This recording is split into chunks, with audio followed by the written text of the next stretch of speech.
Weather and climate. Hey phone, what's the difference between weather and climate? What's it to you? You ungrateful. Never want to charge me. Always dropping me on the floor. Sorry excuse for a telephone owner. What? Did anyone? Really? Really? Really?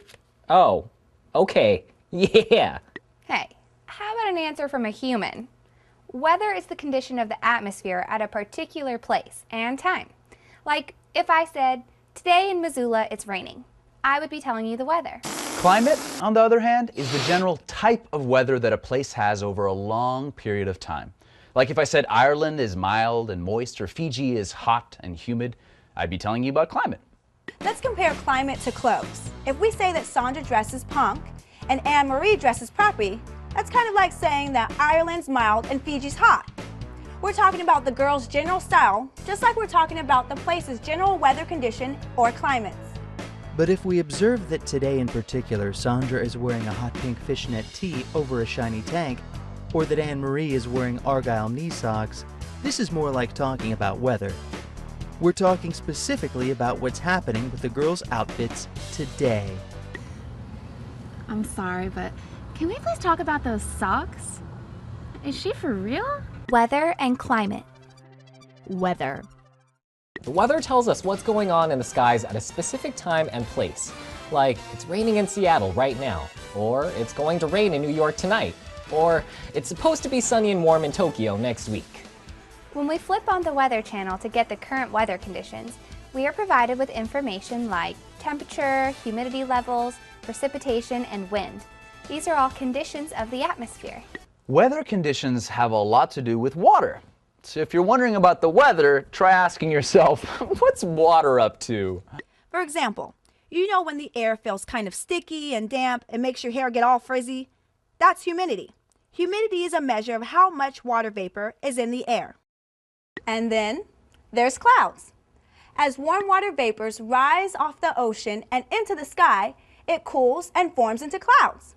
Clouds are just collections of millions of tiny water droplets or ice crystals. And finally, we have precipitation. Precipitation is just an unnecessarily large word for water falling back down to Earth's surface.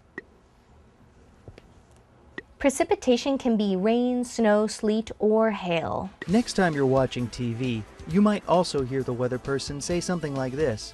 Get your snow shovels ready. We've got a cold front moving in this weekend. What is that weather person getting all excited about? What's a cold front? Well, a front is simply the boundary between two air masses. An air mass is exactly what it sounds like, a big clump of air. Air masses tend not to mix, but whenever they do, this is what causes severe weather. Just think of a front like the place where two armies clash in an epic battle of hot and cold, wet and dry. That's where you get all the good weather action. You know, rain, snow, thunderstorms, and so on. Coming soon to a theater near you. Extreme weather. Rated G for mild excitement. Thunder, lightning, flooding, tornadoes, hurricanes, monsoons. These are all forms of extreme weather. Extreme weather is weather that can do some damage. It can destroy homes and roads and present a serious threat to human safety. But what causes extreme weather? Like what's happening in the atmosphere during a thunderstorm. Check it out. Air is warmed up at the Earth's surface. Since it's warm, the air begins to rise and carries water vapor with it. As it gets higher, the water vapor cools and condenses into droplets of liquid. This causes heat to be released and the air to become warmed again. And you know what that means. The warm air rises again.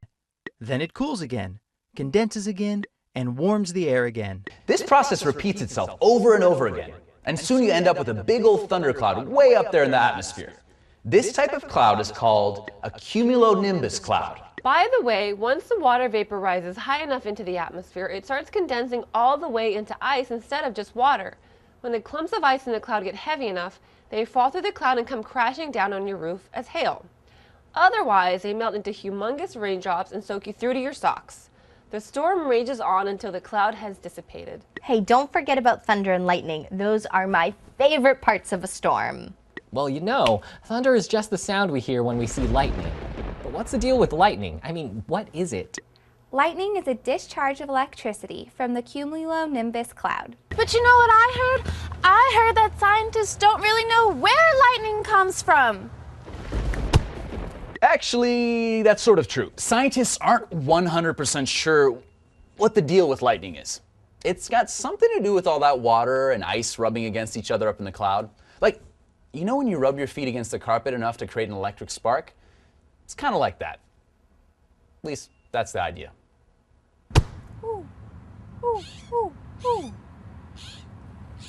Just remember, folks, the weather is a condition of the atmosphere at a particular time and place. Woo! Woo! Woo!